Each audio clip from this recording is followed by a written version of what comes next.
Hello everyone, welcome to ओकुल India के सबसे अफोर्डेबल लर्निंग प्लेटफॉर्म में आप सभी लोगों का एक बार फिर से बहुत बहुत स्वागत है। हम लोग आज हैं 17 जनवरी 2026 में। दिन है शनिवार का और डेली न्यूज़ एनालिसिस में आप लोगों का बहुत बहुत स्वागत है। तो हम लोग आज कौन कौन से आर्टिकल्स जो हैं वो डिस्कस करेंगे। तो आज हमारे ये 4 आर्टिकल्स जो हैं इंडियन एक्सप्रेस से हमने पिक किए हैं।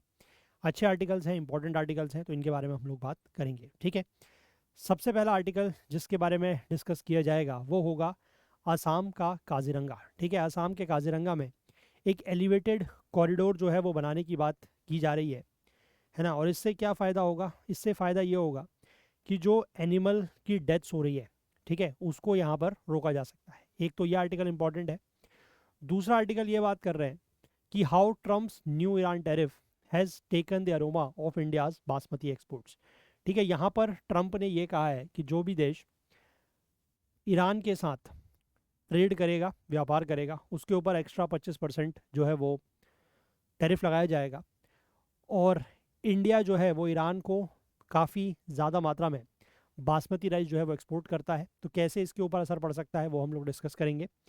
इसके बाद ये लिखा हुआ है, अगला आर्टिकल ये है कि India must widen and deepen its export pool to offset US tariff. ठीक है, कि इंडिया को जो यूएस ने टैरिफ लगाया है उसकी वजह से जो हमारे एक्सपोर्ट्स के ऊपर असर पड़ रहा है उसको थोड़ा सा आप कह सकते हैं कि उस असर को या उस इम्पैक्ट को नलीफाई करने के लिए हमें अपना जो एक्सपोर्ट पूल है, मतलब हम किन किन देशों को एक्सपोर्ट कर रहे हैं, हमें वो चीज़ें थोड़ा सा जो है वो अपना बढ़ाना होगा। ठीक है, उसकी बात यहाँ पर की जा रही है। और इसके बाद यहाँ पर एक आर्टिकल और इम्पॉर्टेंट है, वो ये है कि हमारे जो नॉर्दर्न स्टेट्स हैं, जो हमारे हिमालयन स्टेट्स हैं लाइक उत्तराखंड, हिमाचल और जम्मू कश्मीर में, वहाँ पर इस बार जो है वो बहुत कम या ना के बराबर बर्फ़बारी जो है वो इस साल के सर्दियों में, विंटर में हुई है। तो ये 4 आर्टिकल जो है वो आज हम लोग देखेंगे। तो चलिए एक एक करके इन आर्टिकल्स को देखना शुरू करते हैं। लेकिन उससे पहले मैं आपको ये बता दूं कि आप में से जो भी लोग इंडियन एक्सप्रेस और द हिंदू के आर्टिकल्स को खुद से न्यूज़पेपर से पढ़ना चाहते हैं, तो उनके लिए हम एक प्रोग्राम, एक प्लान लेके आए हैं, जिसमें यहाँ पर अलग अलग मंथ्स के हिसाब से सब्सक्रिप्शन है। आप इन सब्सक्रिप्शन को ज्वाइन कर सकते हैं और उसके बाद आपको डेली बेसिस पर इंडियन एक्सप्रेस और द हिंदू के जो भी इंपॉर्टेंट आर्टिकल्स हैं, ठीक है, जो भी इंपॉर्टेंट पेजेस हैं, जो भी इंपॉर्टेंट आर्टिकल्स हैं, like the front page, editorial, opinion, ideas, explained, economy, text context, business page, science page, ये सारे पेजेस आपको एक पीडीएफ में कंपाइल करके आपको सेंड किए जाएंगे। तो यहाँ पर जो भी सब्सक्रिप्शन प्लान्स दिए गए हैं उनमें से अकॉर्डिंग टू योर कन्वीनियंस आप किसी भी एक सब्सक्रिप्शन प्लान को चूज़ कर सकते हैं और इस क्यूआर कोड या यूपीआई आईडी के ज़रिए हमें आप पेमेंट करें। इस हमारे व्हाट्सएप के नंबर पर आप मैसेज करें और उसके बाद हम आपको ये आर्टिकल जो है वो डेली बेसिस पर सेंड करेंगे। ठीक है, क्योंकि ऑब्वियस सी बात है कि इसको हमने इतने कम प्राइस में रखा है, it is just at 5% cost of the newspaper, है ना। और क्योंकि एक एस्पिरेंट को पूरा का पूरा न्यूज़पेपर जो है वो ज़रूरत नहीं होती है, आप कुछ ही आर्टिकल्स जो हैं वो आपको पढ़ने होते हैं, तो आप उन्हीं आर्टिकल्स को हम यहाँ पर आपके साथ शेयर करेंगे। ठीक है, और अगर आप हमारे इस वाले कोर्स की, मतलब जो हम लोग यहाँ पर आर्टिकल्स कवर कर रहे हैं, हाईलाइटेड आर्टिकल्स और ये सब, अगर आप ये पीडीएफ चाहते हैं तो इसके लिए आप हमारा एक वेबसाइट पर और एक ऐप पर आपको एक कोर्स मिलेगा। ठीक है, इस तरीके का वो कोर्स है, डेली न्यूज़ एनालिसिस जनवरी 2026 डाउनलोड पीडीएफ्स। ठीक है, तो इस कोर्स में आप हमारे वेबसाइट या ऐप के थ्रू जाके एनरोल कर सकते हैं और वहाँ से आपको ये कोर्स जो है वो सिर्फ 99 रुपीज़ में मिलेगा। और इस कोर्स के थ्रू हम आपके साथ जो भी डेली आर्टिकल्स यहाँ पर कवर कर रहे हैं उनकी पीडीएफ्स आपके साथ शेयर की जाएंगी। ठीक है, चलिए अब हम लोग आज के न्यूज़पेपर पर चलते हैं और जो आज के इंपॉर्टेंट आर्टिकल्स हैं उनकी बात करते हैं। ठीक है, तो देखिए ये फ्रंट पेज है। यहाँ पर तो बेसिकली कल दिल्ली में, सॉरी, मुंबई में जो बीएमसी के चुनाव हुए हैं उसका नतीजा आया है, तो उसको लेकर यहाँ पर दिया गया है, वो हमारे लिए काम का नहीं है। हम इस वाले आर्टिकल पर फोकस करेंगे कि Uttarakhand to Himachal to Jammu Kashmir, why this winter feels is snowless. ठीक है, देखो यहाँ पर यह बताया गया है कि अगर हम दिसंबर और जनवरी के महीने की बात करें, यानी कि लास्ट मंथ और जो करंट मंथ चल रहा है उसकी बात करें, तो यहाँ पर उत्तराखंड में बिल्कुल भी बारिश जो है वो नहीं हुई है। ठीक है, वहीं अगर हम हिमाचल प्रदेश की बात करें तो 6th lowest rainfall in December since 1901, यानी कि 1901 से लेकर अभी तक, है ना, 125 सालों में दिसंबर के महीने में जितनी बारिश हुई है वो अब तक की 6th लोएस्ट है। और जम्मू कश्मीर की अगर हम बात करें तो यहाँ पर थोड़ा बहुत बारिश और थोड़ा बहुत स्नोफॉल, बर्फबारी हुई है जनवरी के महीने में। ये data basically Indian meteorological department IMD की तरफ से जारी किया गया है। ठीक है, अब बारिश नहीं हो रही है, बर्फबारी नहीं हो रही है, तो इसकी वजह से हो क्या रहा है कि जो हिमालयन स्टेट्स हैं have unusually bare and snowless mountains. ठीक है, तो यहाँ के जो माउंटेन्स हैं उनमें बर्फ इस बार देखने को नहीं मिल रही है, यहाँ के जो माउंटेन पीक्स हैं उनमें। ठीक है, और इसकी वजह से कुछ कंसर्न या चिंताएं जो हैं वो बढ़ रही हैं over the growing unpredictability in seasonal precipitation. ठीक है, कि जो इस समय यहाँ पर बारिश बर्फबारी के रूप में प्रेसिपिटेशन होता है ना, उसको लेकर चिंताएं पैदा हो रही हैं क्योंकि बारिश बर्फबारी नहीं हो रही है। फिर ऑब्वियस सी बात है वाटर सिक्योरिटी का भी एक इशू है कि अगर बारिश नहीं पड़ेगी तो फिर यहाँ के जो ग्लेशियर्स वगैरह हैं वो पिघलने लगेंगे। ठीक है, नदियों में पानी कम हो जाएगा। फॉरेस्ट फायर की वल्नरेबिलिटी की भी टेंशन है ना, क्योंकि फॉरेस्ट फायर अगर ऑब्वियस सी बात है कि अगर ज़मीन जो है वो सूखी होगी तो वहाँ पर जंगलों में जो लगने वाली आग है वो भी बढ़ सकती है ना, और साथ ही साथ एग्रीकल्चरल प्रोडक्टिविटी को लेकर भी चिंताएं जताई जा रही हैं। ठीक है, अभी कुछ दिनों पहले मतलब यहाँ का उत्तराखंड का मैं बिलोंग करता हूँ, तो उत्तराखंड का एक लोकल न्यूज़पेपर है ना, उसमें मतलब हिंदी का न्यूज़पेपर है, उसमें ये खबर आई थी। ये एग्रीकल्चरल प्रोडक्टिविटी का पॉइंट देख के मुझे वो याद आ रहा है, तो मैं आपके साथ उस बात को शेयर करता हूँ। उसमें ये आ रहा था कि एक दाल होती है, ठीक है, वो सब आप शायद भी जानते होंगे नाम उसका, उसको इंग्लिश में किडनी बीन्स या हिंदी में राजमा कहते हैं। यहाँ पर एक रीजन है, ठीक है, उत्तराखंड की अगर मैं बात करूँ तो यहाँ पर एक रीजन है जिसको कहते हैं मुनस्यारी। हो सकता है कि आप लोगों ने इसका नाम सुना हो। मुनस्यारी नाम की एक जगह है और मतलब काफ़ी हाइट वाला इलाका है। तो इस एरिया की जो राजमा है वो बड़ी फेमस है। ठीक है, बट लेकिन उस न्यूज़पेपर में ये लिखा गया था क्योंकि अब बारिश वगैरह कम हो रही है, पिछले कुछ सालों से ही ये ट्रेंड चल रहा है, तो अब ये जो राजमा की फसल है ये लो लाइंग एरियाज में नहीं हो रही है। ठीक है, मतलब ये अब उसमें ये दिया गया था आई थिंक 1500 से 2000 मीटर की हाइट से ऊपर अब ये राजमा उग रही है।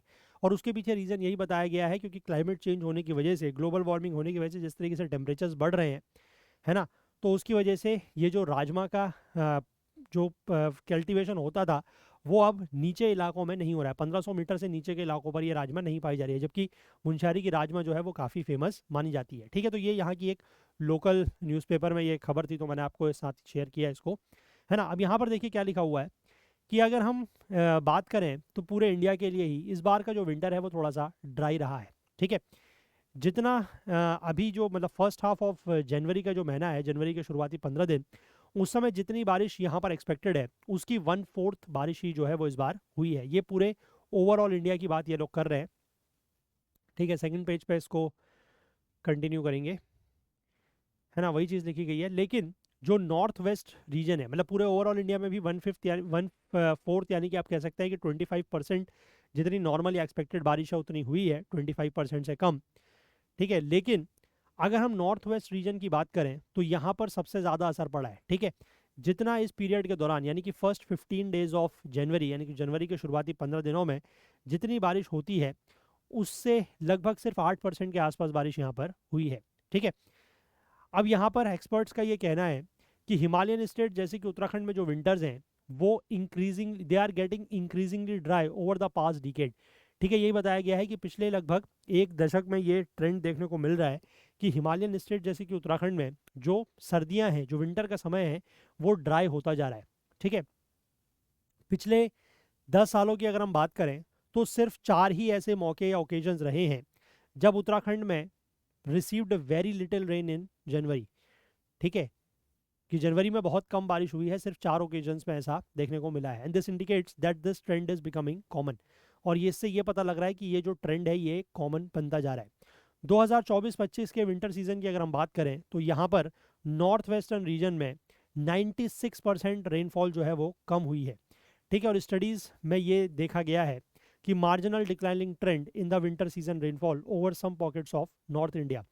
ठीक है, इसमें यह भी देखा गया है कि जो नॉर्थ इंडिया के कुछ हिस्से हैं, कुछ पॉकेट्स हैं, वहाँ पर जो विंटर सीजनल रेनफॉल है उसमें भी डिक्लाइनिंग ट्रेंड देखने को मिल रहा है, मतलब वो भी डिक्लाइन हो रही है। ठीक है, विंटर्स के समय में नॉर्थ और नॉर्थ वेस्टर्न इंडिया के रीजन में यहाँ पर लाइट टू मॉडरेट इंटेंसिटी की रेनफॉल होती है। ठीक है, और ये रेनफॉल का जो मेन कारण है, ये आप लोगों ने ज्योग्राफी में पढ़ा होगा, इसका मेन कारण है कि passing streams of western disturbances. ठीक है, जो वेस्टर्न डिस्टर्बेंसेज या जिसको पश्चिमी विक्षोभ कहा जाता है, जो इधर से आपका मेडिटेरेनियन के रीजन से मॉइस्चर कैरी करता हुआ इंडिया की तरफ एंटर करता है। ठीक है, उसकी वजह से विंटर सीजन में खासकर नॉर्थ और नॉर्थ वेस्ट रीजन में बारिश होती है। ठीक है, और इस तरीके की जो प्रेसिपिटेशन है, चाहे वो रेन के फॉर्म में हो या स्नो के फॉर्म में हो, ये काफ़ी ज़्यादा इंपॉर्टेंट या वाइटल होती है फॉर द राबी क्रॉप्स। ठीक है, जो राबी क्रॉप्स इन मतलब ये जो हिली एरियाज़ हैं उनके प्लेन्स में, ठीक है, वहाँ पर कल्टीवेट होती है, थोड़ा बहुत उनको इरीगेशन से भी सपोर्ट मिलता है, लेकिन उनके लिए इस तरीके का प्रेसिपिटेशन जो है वो काफ़ी ज़्यादा इंपॉर्टेंट है। ठीक है, हायर एल्टीट्यूड्स में स्नो और रेनफॉल जो है वो इसलिए भी इंपॉर्टेंट है ताकि उससे जो अंडरग्राउंड एक्विफर्स हैं वो रिचार्ज होते हैं। ठीक है, अब दिसंबर और जनवरी के महीने में ये जो वेस्टर्न डिस्टर्बेंसेस के पासिंग स्ट्रीम्स हैं, ये बेसिकली क्या करते हैं, ये मॉइस्चर लेडन ईस्टर्ली या वेस्टर्ली विंड्स के साथ इंटरेक्ट करते हैं। और ये वेस्टर्ली और ईस्टर्लीज कहाँ से आती हैं, बे ऑफ बंगाल की तरफ से या फिर अरेबियन सी की तरफ से। ठीक है, तो इनके साथ ये जो वेस्टर्न डिस्टर्बेंस है ये इंटरेक्ट करता है और इससे एक विंड का कन्फ्लुएंस, कन्फ्लुएंस मतलब आप कह सकते हैं संगम जिसको हिंदी में बोलते हैं, कन्फ्लुएंस मतलब when two streams are mixing together, है ना।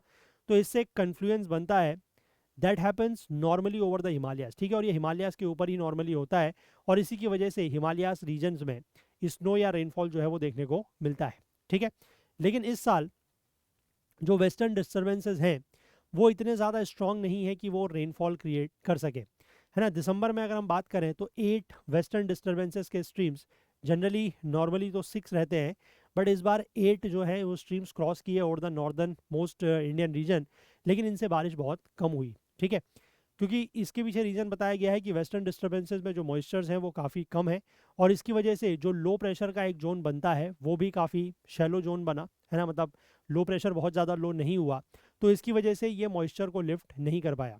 ठीक है, और इसका जो प्रोपोगेशन है वो ज़्यादा नॉर्थ की तरफ था, है ना। हायर एल्टीट्यूड्स पे अगर हम बात करें, हायर हाइट्स पे बात करें तो वो नॉर्थ की तरफ ज़्यादा था। इसी वजह से मैंने आपको शुरुआत में बताया कि कश्मीर के कुछ हिस्सों में थोड़ा सा और हिमाचल प्रदेश के कुछ हिस्सों में बारिश हुई है। ठीक है, क्योंकि ये उन रीजन्स में पहले जो है वो इंटरेक्ट करता है ना, इंटरसेक्ट करता है और वहाँ पर ये अपना मॉइस्चर जो है वो रिलीज़ कर देता है। लेकिन उत्तराखंड क्योंकि थोड़ा सा ईस्टवर्ड लाई करता है, अगर आप मैप में देखे हैं, है ना, जम्मू कश्मीर ऊपर मिलेगा आपको थोड़ा सा नॉर्थ वेस्टर्न साइड में, फिर इधर से लद्दाख, उसके नीचे हिमाचल और फिर थोड़ा सा उत्तराखंड और ईस्ट की तरफ, तो उत्तराखंड में पहुँचते पहुँचते तक इसका जो मॉइस्चर है वो ख़त्म हो गया, इसलिए यहाँ पर बिल्कुल भी बारिश नहीं हुई है। हिमाचल प्रदेश में थोड़ा बहुत बारिश हुई है और जम्मू कश्मीर में थोड़ा सा बारिश के साथ साथ बर्फबारी भी देखने को मिली है। ठीक है, दूसरी बात ये बताई गई है कि ये जो सिस्टम है, कौन सा सिस्टम, वेस्टर्न डिस्टर्बेंस का जो सिस्टम है, जब ये इंडियन सब कॉन्टिनेंट में अप्रोच करता है तो हो सकता है कि वहाँ पर जो सर्कुलेशन है वो काफ़ी वीक है, तो इसकी वजह से जो इसका रेसिडेंस टाइम है, मतलब कि जितने टाइम के लिए ये सिस्टम इंडिया के सब कॉन्टिनेंट के ऊपर रहता है वो भी कम हो जा रहा है। ठीक है, इसके बाद ये भी रिपोर्ट्स हैं कि that Nepal too has seen a dry winter, कि नेपाल में भी जो है वो इस बार बहुत ज़्यादा बारिश नहीं हुई है। ठीक है, वहाँ का भी जो विंटर है वो ड्राई ही रहा है। Delayed precipitation is compounded by reduced snow persistence. अब देखो एक प्रॉब्लम यहाँ पर ये बताइए कि अगर बारिश या बर्फबारी कम होती है या देर में होती है, मतलब दिसंबर जनवरी में नहीं हो रही है, अगर बाद में हो रही है, तो उससे क्या होगा कि जो स्नो परसिस्टेंस है वो कम हो जाएगी। स्नो परसिस्टेंस का मतलब है कि कितने समय के लिए स्नो, यानी कि एक बार बर्फ पड़ी फिर वो ग्राउंड में कितने समय के लिए रहती है, मतलब बर्फ जो है वो जमी रहती है स्नोफॉल के बाद। ठीक है, अब यहाँ पर ये लिखा है कि अगर मान लीजिए स्नोफॉल जो है वो फेब में होता है, ठीक है, जनवरी में तो नहीं हुआ, दिसंबर में भी बहुत कम हुआ है ना, और अगर मान लीजिए फरवरी में होता है तो इससे होगा क्या, अब जब टेम्परेचर अगर कम होगा, ठीक है, जो मिनिमम टेम्परेचर है वो तो चलो हम मान लेते हैं कि कम रहेगा, लेकिन जो मैक्सिमम टेम्परेचर है वो बढ़ना शुरू हो जाएगा, है ना, क्योंकि जो डायर्नल टेम्परेचर वेरिएशन है, डायर्नल टेम्परेचर वेरिएशन मतलब जो दिन और रात के समय में टेम्परेचर का डिफरेंस है। ठीक है, रात को तो चलो फेब में भी हम मान के चलते हैं कि टेम्परेचर बहुत कम होता है, तो मिनिमम टेम्परेचर तो काफ़ी कम रहेगा, लेकिन जो मैक्सिमम टेम्परेचर है यानी कि जो दिन का टेम्परेचर है वो बढ़ना शुरू हो जाएगा। तो इसकी वजह से प्रॉब्लम क्या होगी कि अगर उस समय बर्फ़ पड़ेगी भी तो वो बर्फ़ बहुत समय तक जमी हुई नहीं रहेगी, वो पिघल जाएगी, है ना। तो इसीलिए कहा गया है कि जो स्नो परसिस्टेंस है वो अगर प्रेसिपिटेशन डिले होता है तो स्नो परसिस्टेंस भी कम हो जाता है। ठीक है, तो इसलिए लिखा गया है कि जब स्नो फॉल होगा तो वार्मर टेम्परेचर की वजह से स्नो परसिस्टेंस जो है वो कम हो जाएगा। ठीक है, अब इसीलिए कह रहे हैं कि अगर प्रेसिपिटेशन या स्नोफॉल जो है वो दिसंबर में अगर होता है तो वो ज़्यादा समय तक जमा रहेगा, क्योंकि दिसंबर के महीने में डे का टाइम भी टेम्परेचर भी कम रहता है, मैक्सिमम टेम्परेचर भी, है ना। तो उससे होगा क्या कि जो मॉइस्चर है ना, जो बर्फ़ का मॉइस्चर है, जो नमी है वो परकोलेट होगी, ठीक है, परकोलेट होना मतलब वो ज़मीन के अंदर की तरफ जाएगी और लॉन्गर पीरियड्स तक रिटेन रहेगी। ठीक है, और जो मेल्टिंग प्रोसेस है यानी कि जो बर्फ़ के पिघलने की प्रक्रिया है वो भी बहुत तेज़ नहीं होगी। ठीक है, और ये चीज़ राबी क्रॉप्स के लिए बहुत ज़्यादा बेनिफिशियल होती है। ठीक है, अगर मान लीजिए पहली प्रेसिपिटेशन हुई, ठीक है, यानी कि अगर पहली बारिश या पहली बर्फबारी हुई और उसके बाद अगर मान लीजिए वेस्टर्न डिस्टर्बेंसेस में किसी प्रकार की देरी या डिले भी हो गया तो उससे भी फ़ायदा है, क्योंकि पहली बार में अगर बर्फबारी हो गई है या रेनफॉल हो गया है तो क्योंकि उस समय टेम्परेचर कम है तो मॉइस्चर को जो है वो ज़्यादा टाइम मिलेगा परकोलेट करने के लिए। ठीक है, बर्फ़ जो है वो बहुत जल्दी पिघलेगी नहीं, है ना, तो इससे ये फ़ायदा रहेगा। ठीक है, लेकिन अब यहाँ पर ये कह रहे हैं कि ये हो सकता है कि ये जो सिचुएशन है, ये जो हालात हैं, ये अगले कुछ दिनों में बदल जाएं। ठीक है, लेटेस्ट यहाँ पर फोरकास्ट या पूर्वानुमान ये कहता है कि moderate intensity, light to moderate intensity की रेनफॉल जो है वो नॉर्थ वेस्टर्न इंडिया में हो सकती है 18 से 20 जनवरी के दौरान। ठीक है, क्योंकि यहाँ पर अभी एक और वेस्टर्न डिस्टर्बेंस की स्ट्रीम जो है वो अप्रोच कर रही है। ठीक है, rainfall activities likely to be below normal over the country. पूरे देश में अगर हम बात करें तो रेनफॉल जो है वो कम होगी। वेस्टर्न हिमालयन रीजन और नॉर्थ वेस्ट इंडिया में जहाँ पर जो रेनफॉल है वो नॉर्मल टू अबव नॉर्मल हो सकती है, ये ओवरऑल बताया गया है आईएमडी के द्वारा। ठीक है, अब इसके बाद मैंने आपको बताया कि अगर एक तो एग्रीकल्चरल प्रोडक्टिविटी का इशू रहेगा, है ना, दूसरा ये जो मैंने आपको बताया कि क्रॉप्स वगैरह पे असर पड़ेगा। इसके बाद ये बात कर रहे हैं फॉरेस्ट फायर्स की। ठीक है, कि अगर बारिश कम होगी, बर्फबारी कम होगी तो फॉरेस्ट फायर्स की घटनाएं भी बढ़ सकती हैं। ठीक है, फॉरेस्ट फायर जो है वो वैसे ही हमारे जो different parts of the Himalayas हैं, पर्टिकुलरली अगर हम बात करें जो वैली ऑफ फ्लावर्स का रेंज है in the Nanda Devi national park, ये बेसिकली उत्तराखंड में है। ठीक है, फूलों की घाटी भी उसको कहते हैं, वैली ऑफ फ्लावर्स को। तो यहाँ पर ये इश्यूज बहुत ज़्यादा हो सकते हैं। ठीक है, और उसके पीछे कारण वही बताया गया है कि जो फॉरेस्ट फ्लोर है यानी कि जो जंगल का क्या कहेंगे उसको, सरफेस है, ठीक है, वहाँ पर मॉइस्चर की कमी है। तो मॉइस्चर की कमी क्यों है? क्योंकि बर्फबारी नहीं हुई है ना, और मॉइस्चर की कमी हो है तो फिर इस तरह के जंगलों में आग ज़रूर लग सकती है। अब यहाँ पर ये बताया गया है कि 1 नवंबर से जो फायर सीज़न शुरू होता है, क्योंकि उससे पहले तो क्या है आपको पता है कि सितंबर तक तो मानसून सीज़न ही चलता है। तो उस समय तो जो पेड़ पत्ते, मतलब जो पेड़ पौधे होते हैं, जो पत्ते वगैरह गिर रहे होते हैं वो गीले होते हैं, है ना, ज़मीन की मिट्टी भी जो है वो भी गीली होती है, तो उसको लगभग एक आध महीना लगता है पूरी तरीके से सूखने में। तो उसके बाद नवंबर के महीने से जब कंपैरेटिवली ड्राई पीरियड शुरू होता है तो उसके बाद ये फायर सीज़न शुरू होता है। ठीक है, तो तब से अगर अभी तक हम बात करें तो फॉरेस्ट सर्वे ऑफ इंडिया ने रिकॉर्ड किए हैं 1600 से ज़्यादा फायर अलर्ट्स उत्तराखंड में, 600 से के आसपास हिमाचल प्रदेश में और लगभग 300 के आसपास जम्मू कश्मीर में। ठीक है, ये एक बेसिकली एसएनपीपी सैटेलाइट है, ये नासा का सैटेलाइट है, उसके थ्रू ये, मतलब एक अर्थ ऑब्जर्वेशन सैटेलाइट है, उसके थ्रू ये डेटा दिया गया है। ठीक है, अब यहाँ पर यह भी लिखा गया है कि जो हिमालय के ग्लेशियर्स हैं, ठीक है, वो ऑलरेडी सस्टेन्ड मास लॉस उनका हो रहा है, क्योंकि लगातार वो बहुत तेज़ी से पिघल रहे हैं, है ना, और इसीलिए साइंटिस्ट जो है वो इस बात की चेतावनी या वार्निंग देते हैं कि declining snow persistence and reduced winter precipitation could worsen the crisis. तो स्नो परसिस्टेंस कम होने का मतलब तो आप समझ ही गए, है ना, कि बर्फ़ जो है वो जल्दी पिघल जाएगी, ज़्यादा लंबे समय तक नहीं रहेगी क्योंकि टेम्परेचर्स बढ़ रहे हैं, है ना, और विंटर प्रेसिपिटेशन कम हो रहा है।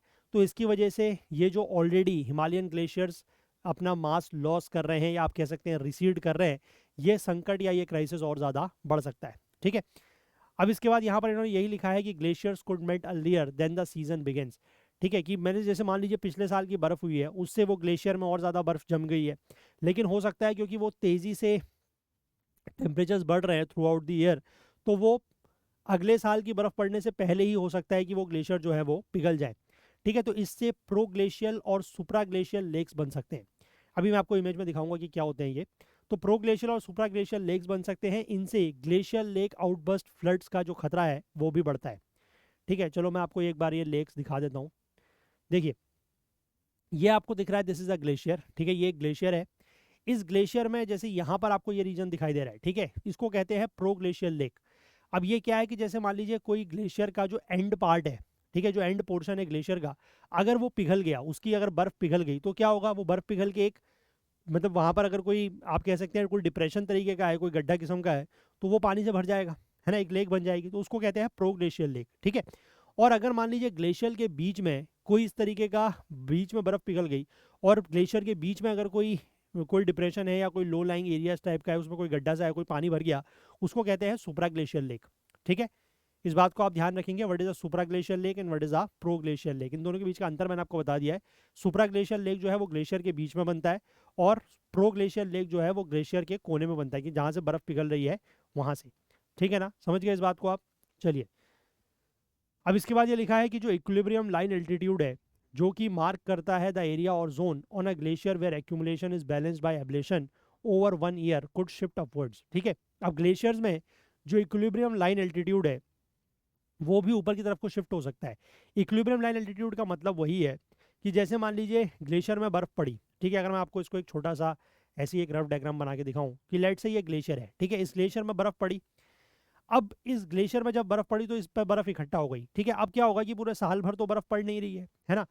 अगर कहीं कहीं पर जो ऊंचाई वाले इलाके अगर वहां पर हो भी रही है, बट आप नॉर्मल अगर हम इसको लेके चले तो मान लीजिए पूरे साल भर ये बर्फ धीमे धीमे नीचे से पिघलना शुरू हुई, ठीक है, नीचे नीचे नीचे की बर्फ पिघलेगी, और मान लीजिए कि यहाँ तक ये बर्फ पिघलती है, ठीक है, और अगले साल मतलब पूरे साल भर में बर्फ यहाँ तक पिघली, फिर इसके बाद अगले साल इसमें फिर बर्फ जम गई, तो यहाँ फिर से पूरी बर्फ जमा हो गई, ठीक है। लेकिन अब क्योंकि हो क्या रहा है कि एक तो बर्फ कम पड़ रही है ना, और दूसरा कि टेम्परेचर्स बढ़ रहे हैं, तो ये ग्लेशियर जल्दी मेल्ट कर रहे हैं। तो जो ये वाली लाइन थी कि जिस लाइन पर मतलब जहाँ तक बर्फ पिघलती थी फिर बर्फ जमा हो जाती थी, फिर अब यहाँ तक बर्फ पिघलती थी फिर बर्फ जमा हो जाती थी, अब वो क्या होगा कि ये लाइन यहाँ शिफ्ट हो जाएगी कहीं, क्योंकि बर्फ जो है वो कम पड़ रही है और बर्फ पिघल तेजी से रही है। तो ये जो इक्विलिब्रियम लाइन है, ये इसका एल्टीट्यूड या इसकी हाइट जो है वो बढ़ जाएगी, है ना, समझ पा रहे हैं बात, यही चीज़ यहाँ पर लिखी गई है ना। तो इसकी वजह से क्या होगा कि जो volume of discharge to rivers है वो भी कम हो जाएगा, क्योंकि ऑब्वियस सी बात है कि बर्फ़ अगर पड़ ही नहीं रही है, अगर अगले साल जो है वो नीचे के हिस्से में बर्फ़ है ही नहीं, है ना, ऊपर ही ऊपर बर्फ़ है, तो धीमे धीमे क्या होता जाएगा कि इन्हीं ग्लेशियर्स के पिघलने से जो रिवर्स है उनमें पानी आता है ना। हिमालयन रिवर्स का मेन सोर्स क्या है, ये आपको पता है ना, हिमालयन रिवर्स का मेन सोर्स क्या है, ग्लेशियर्स हैं अलग अलग, ठीक है। आप गंगा की बात कर लीजिए, गंगोत्री ग्लेशियर से निकलती है ना, यमुना की बात कर लीजिए, यमुनोत्री ग्लेशियर से निकलती है। तो इस तरीके के जो ग्लेशियर्स हैं, अगर वो ग्लेशियर्स रिसीड कर रहे हैं या ग्लेशियर्स की हाइट जो है वो कम होती जा रही है, या आप कहिए कि ये जो इक्विलिब्रियम लाइन एल्टीट्यूड की बात की गई है, अगर ये ऊपर की तरफ को शिफ्ट हो रहा है, तो इससे होगा क्या कि नदियों में पानी भी कम हो जाएगा, है ना। वही चीज़ इन्होंने यहाँ पर बताई है। तो ये एक अच्छा आर्टिकल है ना, जोग्राफिकल पॉइंट ऑफ व्यू से एक बहुत बढ़िया आर्टिकल है। इसके बेसिस पर क्वेश्चन आपसे प्रीलिम्स में डेफिनेटली पूछे जा सकते हैं, और मैं चाहूँगा कि आप इसके, मैंने यहाँ पर जो भी कंसेप्ट आपको समझाए हैं वो आपको समझ में आए हैं, तो प्लीज़ मुझे फीडबैक अपना ज़रूर दें, ठीक है। चलिए आगे बढ़ते हैं, है ना, अगले आर्टिकल्स पर चलते हैं। अगले आर्टिकल्स हमें एक्सप्लेन पेज पर मिलेंगे, तो वहीं पर चलते हैं सीधे। देखो एक आर्टिकल यहाँ पर है, पहले इसको बात करेंगे। ये आसाम का जो काजीरंगा में एलिवेटेड कॉरिडोर बन रहा है, कि जिससे ये उम्मीद की जा रही है कि जो एनिमल डेथ्स हैं उसको रोका जा सकता है ना। इसको बात कर लेते हैं, उसके बाद फिर हम लोग आगे एक्सप्लेन पेज पर चलेंगे, ठीक है। देखिए, तो यहाँ पर प्रधानमंत्री नरेंद्र मोदी जो हैं वो संडे को यानी कि कल एक फाउंडेशन स्टोन रखेंगे, किसका, 34.5 किलोमीटर एलिवेटेड कॉरिडोर इन आसाम काजीरंगा, ठीक है। आसाम का जो काजीरंगा है वहाँ पर 34.5 किलोमीटर का एक एलिवेटेड कॉरिडोर बनने जा रहा है, उसका शिलान्यास या उसका फाउंडेशन स्टोन जो है वो कल प्रधानमंत्री मोदी रखेंगे, ठीक है, कल है ये। और अकॉर्डिंग टू एक्सपर्ट्स और फॉरेस्ट ऑफिशियल्स के अनुसार ये माना जा रहा है कि इससे क्या होगा, ये एक लॉन्ग टर्म सॉल्यूशन है to the increasing problem of animals being hit by heavy traffic in the national park, ठीक है। इस एरिया में जो बहुत ज़्यादा ट्रैफिक होता है उसकी वजह से जानवरों का एक्सीडेंट वगैरह होता है, उस समस्या से निजात जो है वो यहाँ पर मिल जाएगा। इसका लॉन्ग टर्म सॉल्यूशन इन्होंने बताया है, ठीक है। लगभग 7,000 करोड़ का, ठीक है, 6,950 करोड़ का ये प्रोजेक्ट है। This will be the part of a major existing highway, ये एक मेजर एग्जिस्टिंग हाईवे जो है, जो नेशनल पार्क यानी कि काजीरंगा नेशनल पार्क और ईस्टर्न असम को असम की राजधानी गुवाहाटी से जोड़ता है ना, उसका ये पार्ट होगा। और इसका एम ये होगा कि इनेबल करे जाए safer passage for animals to cross, ठीक है, एनिमल्स के लिए एक सेफ पैसेज प्रोवाइड की जाए ताकि वो क्रॉस कर सकें, ठीक है। करंटली जो हाईवे है वो डिसरप्ट करता है देयर मूवमेंट्स, एनिमल्स का मूवमेंट ड्यूरिंग द फ्लड जो है वो इस हाईवे की वजह से डिसरप्ट होता है, ठीक है। अब काजीरंगा नेशनल पार्क जहाँ पर दुनिया के सबसे ज़्यादा पॉपुलेशन है, ये आपने बहुत बार पढ़ा होगा, है ना, वन हॉर्न राइनोसेरस, ये आपको पता होगा कि वन हॉर्न राइनोसेरस की सबसे बड़ी जो प्रजातियां हैं, मतलब जो सबसे ज़्यादा आबादी है वो कहाँ पर पाई जाती है, काजीरंगा नेशनल पार्क में, ठीक है। और यहाँ पर और तरीके के 37 स्पीशीज ऑफ मैमल्स पाए जाते हैं, 500 स्पीशीज ऑफ बर्ड्स पाए जाते हैं। ये ब्रह्मपुत्रा का जो फ्लड प्लेन है in central Assam, Naugaon and eastern Assam Golaghat districts, वहाँ पर ये प्रेजेंट है, that is Kaziranga national park. ठीक है, यहाँ से नेशनल हाईवे 715, पहले इसका नेशनल हाईवे नंबर होता था 37, ये जो है वो यहाँ से गुजरता है। ये तेजपुर बेसिकली आसाम का एक नॉर्थ बैंक ऑफ ब्रह्मपुत्रा में आसाम का एक बहुत मतलब मेजर टाउन है, उसको ये ईस्टर्न आसाम से जोड़ता है।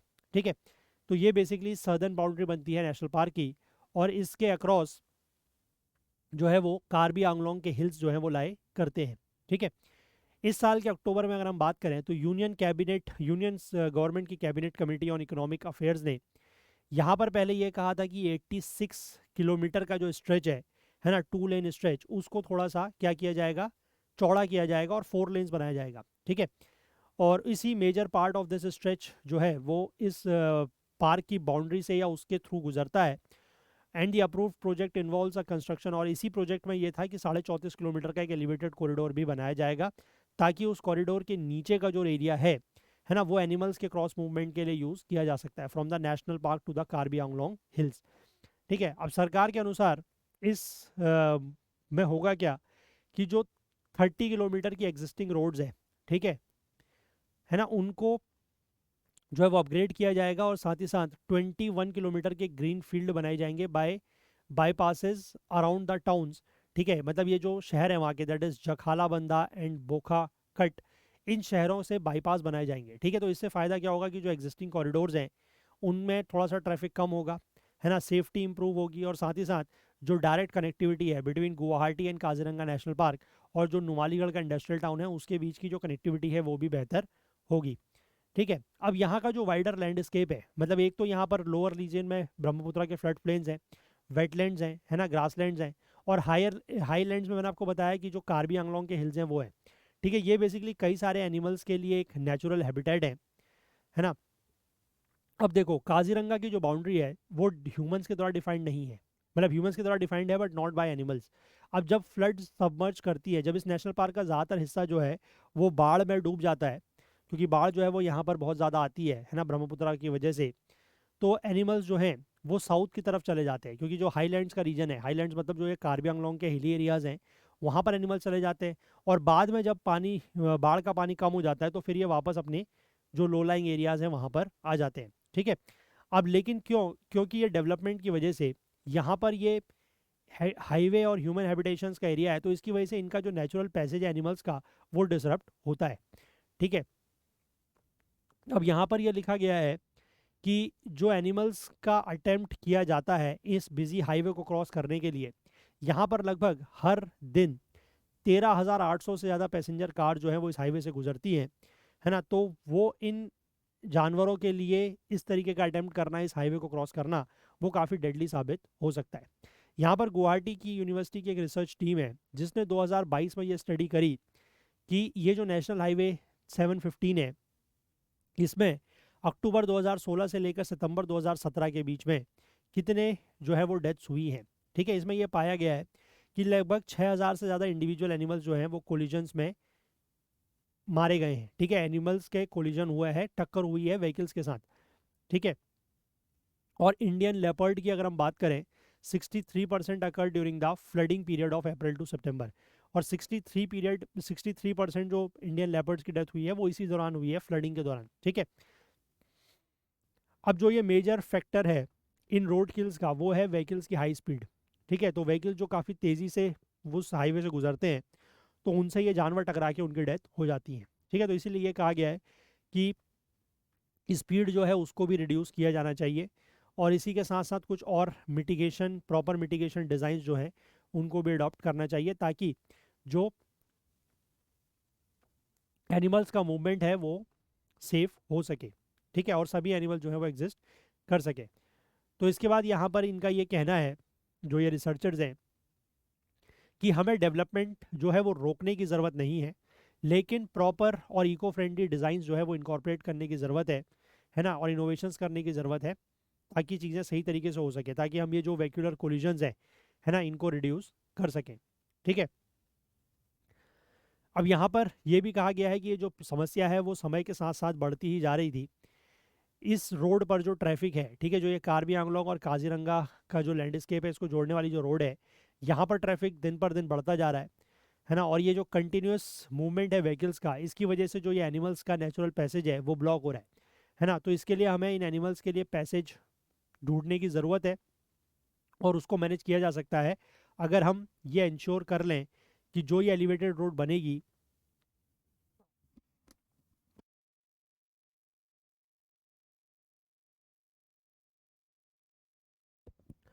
सॉरी, कि जो ये एलिवेटेड रोड बनेगी, अगर हम ये इंश्योर कर लें कि हैवियर ट्रैफिक जो है वो उस एलिवेटेड रोड से ही गुजरेगा, तो इससे जो है वो थोड़ा सा एनिमल्स को भी फ़ायदा हो सकता है। मतलब थोड़ा क्या, काफ़ी ज़्यादा फ़ायदा इससे हो सकता है।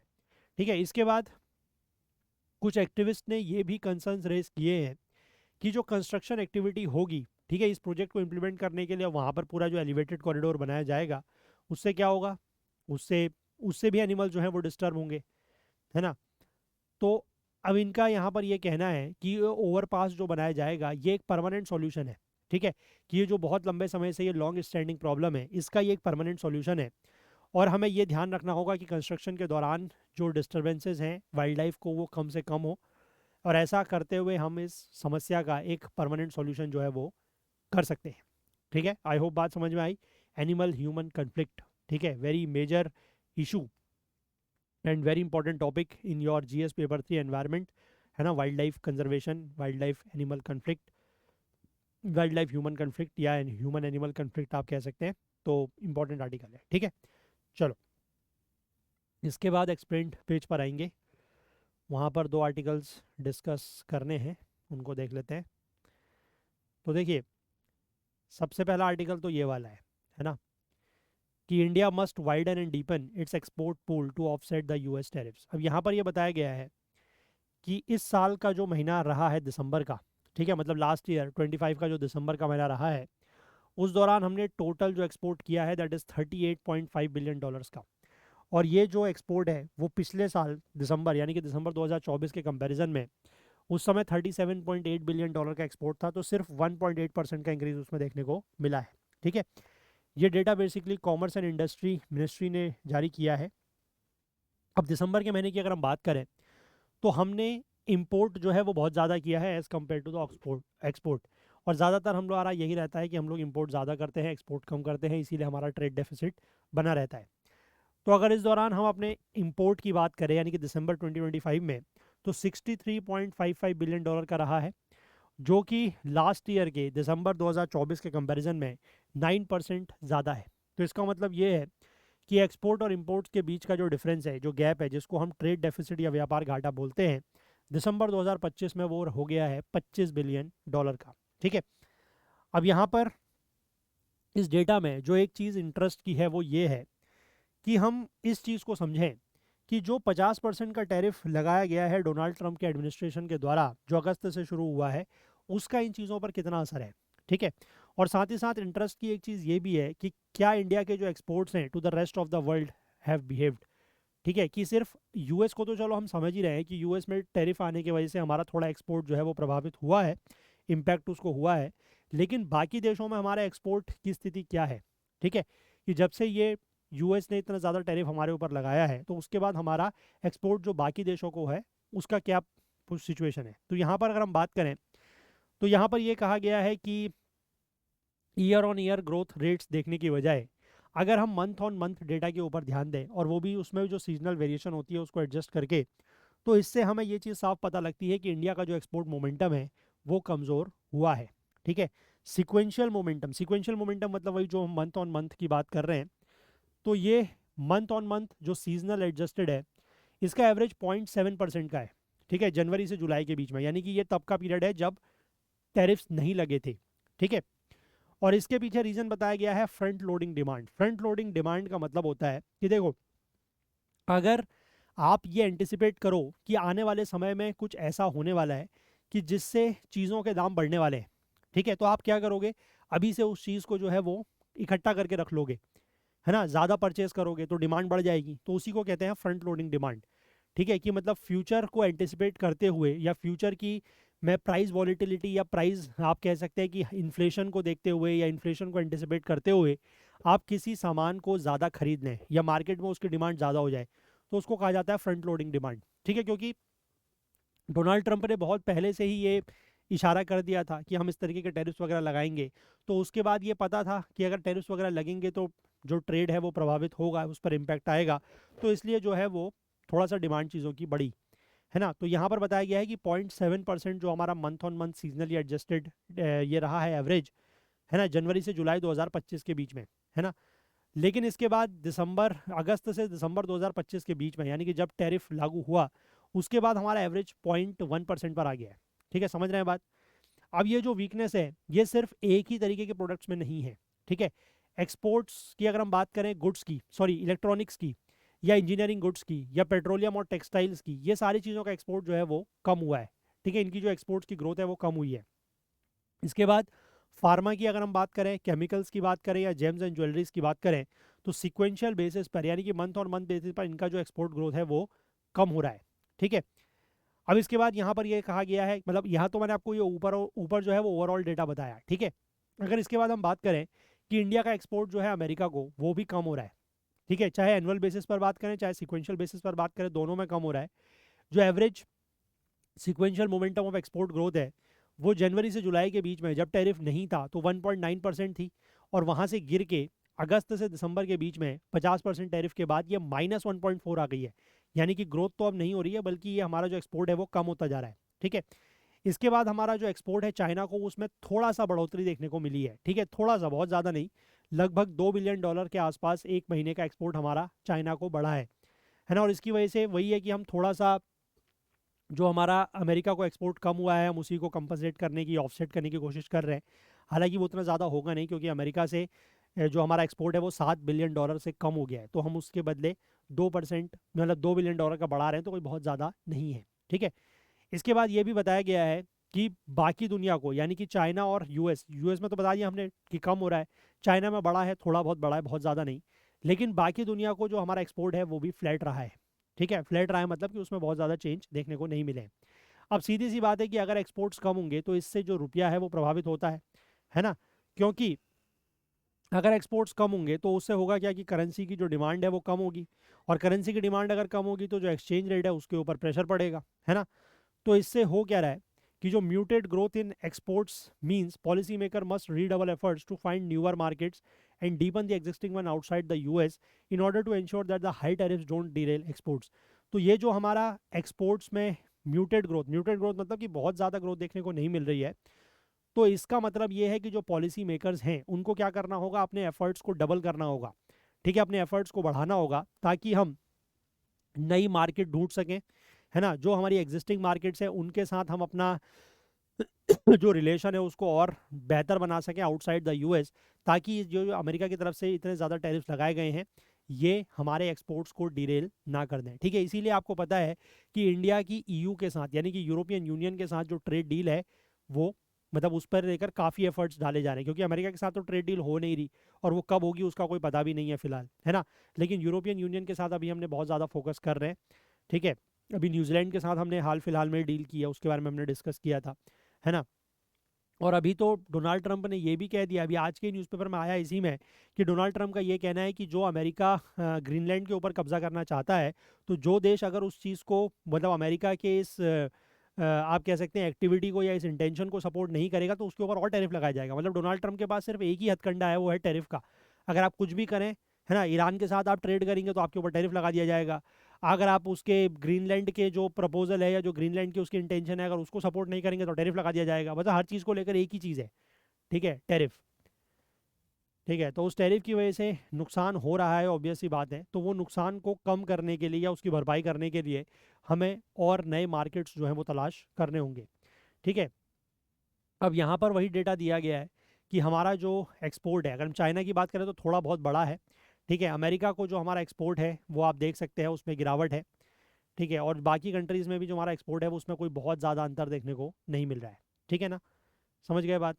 चलिए, अब इसके बाद हम लोग एक और आर्टिकल डिस्कस करेंगे, जो मैंने आपको बताया कि ट्रंप के टैरिफ लगाने की वजह से जो हमारा बासमती राइस का एक्सपोर्ट है टू ईरान वो भी प्रभावित हो रहा है। ठीक है, देखो, तो यहाँ पर डोनाल्ड ट्रंप ने यही कहा जो मैंने आपको बताया कि किसी भी देश के ऊपर जो ईरान के साथ व्यापार करता है, बिजनेस करता है, उसके ऊपर एडिशनल 25% टैरिफ जो है वो लगाए जाएंगे। तो इसका बहुत सिग्निफिकेंट इम्पैक्ट हमारे बासमती राइस के एक्सपोर्ट्स के ऊपर पड़ रहा है। और उसके पीछे मुख्य कारण ये है कि हमारे जो बासमती राइस का मार्केट है, ईरान उसका तीसरा सबसे बड़ा बाजार है। मतलब जितना हम बासमती राइस एक्सपोर्ट करते हैं, जो सबसे ज़्यादा हमारे बासमती राइस को खरीदता है, ईरान तीसरा ऐसा देश है।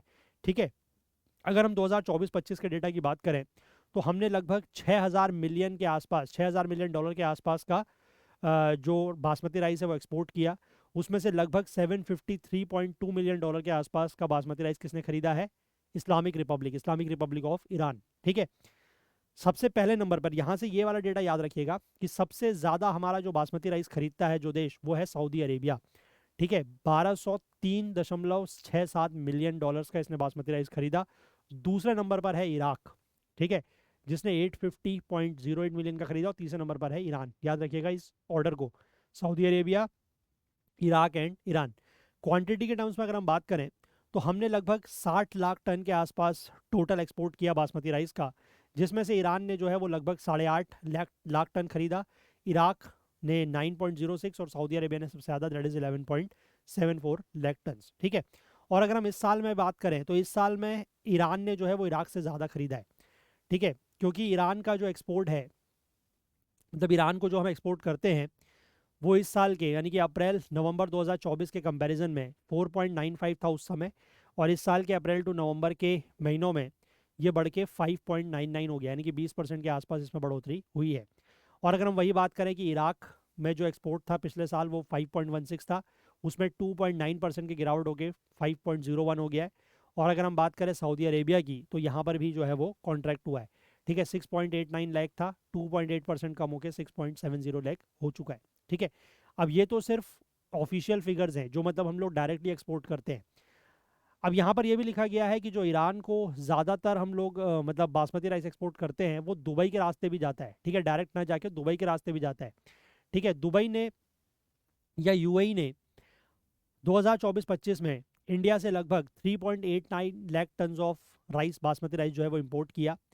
ठीक है, इस साल की अगर हम बात करें, मतलब लास्ट ईयर अप्रैल टू नवंबर की बात करें, तो वहाँ पर 2.52 लाख जो है वो इंपोर्ट किया हमसे। और ज़्यादातर ये जो शिपमेंट्स हैं, ये माना जाता है कि ये ईरान को डाइवर्ट हो रहा है। ठीक है, क्योंकि एक्सपोर्टर जो हैं वो ज़्यादा रिलायबल जो बैंकिंग चैनल्स हैं उनका इस्तेमाल करते हैं यूएई के। वो डायरेक्ट ईरान को पैसा, मतलब ईरान को क्योंकि दे तो वहाँ से पैसा का उनको थोड़ा सा इशू लगता है एक्सपोर्टर्स को, तो इसलिए वो यूएई और फिर यूएई के थ्रू उसको जो है ईरान भेजा जाता है।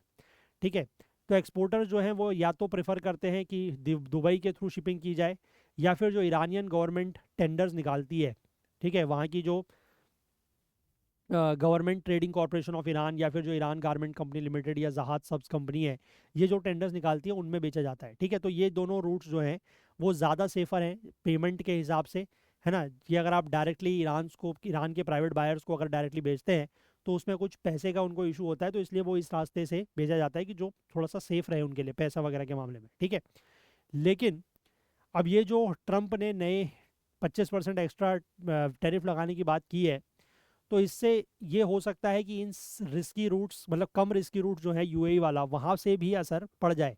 ठीक है, हालांकि अभी ये ऑफिशियली जो है वो लगाया नहीं गया है, बट जो इनका ये है अपना ट्रुथ सोशल, है ना, ट्रुथ सोशल इनका एक सोशल मीडिया प्लेटफॉर्म है, वहाँ पर ये अनाउंस किया जा चुका है 12 जनवरी के दिन कि अगर कोई भी देश ईरान के साथ व्यापार करेगा तो उसके ऊपर 25% एक्स्ट्रा टैरिफ लगाया जाएगा। ठीक है, तो इसको लेकर, इसकी वजह से मतलब ट्रेड में काफ़ी ज़्यादा अनसर्टेनिटी जो है वो आ रही है ना। और कोई भी जो है वो ऐसी सिचुएशन में एक्सपोर्ट नहीं करना चाहेगा जहाँ पर पेमेंट की पहले ही गारंटी नहीं है ना।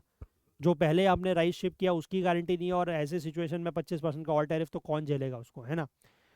अब इसकी वजह से इंडिया में जो प्राइजेस हैं उसके ऊपर भी असर देखने को मिल रहा है। ठीक है, इंडिया जो है वो ज़्यादातर ये पूसा बासमती 1718, है ना, जो पार बॉइल्ड राइस है, और पूसा बासमती 1509 राइस, इसको एक्सपोर्ट करता है। ठीक है, ये वेराइटीज़ जो हैं वो Indian agricultural research institute, that is IARI के द्वारा ब्रीड की जाती हैं।